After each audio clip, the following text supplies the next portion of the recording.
కుటుంబానికి చెందిన తెలంగాణ ప్రదేశ్ ఎరుకుల సంఘం భూపాలపల్లి జిల్లా రేగొండ మండల యూత్ అధ్యక్షులు కూరకుల వెంకటేష్ కి గత 3 రోజుల క్రితం బైక్ యాక్సిడెంట్ జరిగి హర్మకొండ గార్డెన్ హాస్పిటల్లో ప్రాణాపాయ స్థితిలో ఉండి ఐసీయూలో చికిత్స తీసుకుంటున్న వారి కుటుంబ ఆర్థిక పరిస్థితులు తెలుసుకొని హాస్పిటల్కి వచ్చి అతని ఆరోగ్య పరిస్థితులు తెలుసుకొని డాక్టర్లతో మాట్లాడి మెరుగైన వైద్యం అందించాలని కోరుతూ వారి యొక్క కుటుంబానికి 10,000 రూపాయలు ఆర్థిక సాయం అందించిన ఆయని మారుతి భూపాలపల్లి జిల్లా మన రేగొండ మండలం చెందిన మన కూరాకుల వెంకటేష్ గారికి గత ఒక 2-3 రోజుల కిందట యాక్సిడెంట్ జరగడం జరిగినది. వారి యొక్క ఆరోగ్య పరిస్థితి విషమంగా ఉండడం వలన ఈ యొక్క హన్మకొండకు సంబంధించి గార్డెన్ హాస్పిటల్ తీసుకురావడం జరిగింది. వారి యొక్క కుటుంబం నిరుపేద చాలా కుటుంబం. వాళ్ళకి చిన్నపిల్లలు ఉన్నారు. వారి యొక్క సెల్ పాయింట్లో వారి యొక్క కుటుంబాన్ని పోషించుకోవడానికి పనిచేస్తూ జీవనం కనిపిస్తుంది.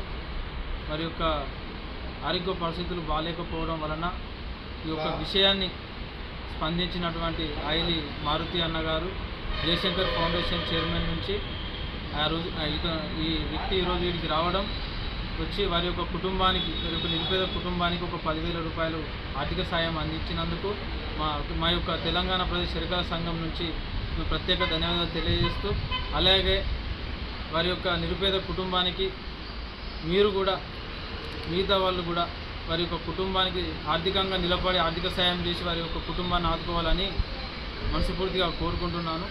నా పేరు దుగ్గ్యాల స్వామి. నేను జయశంకర్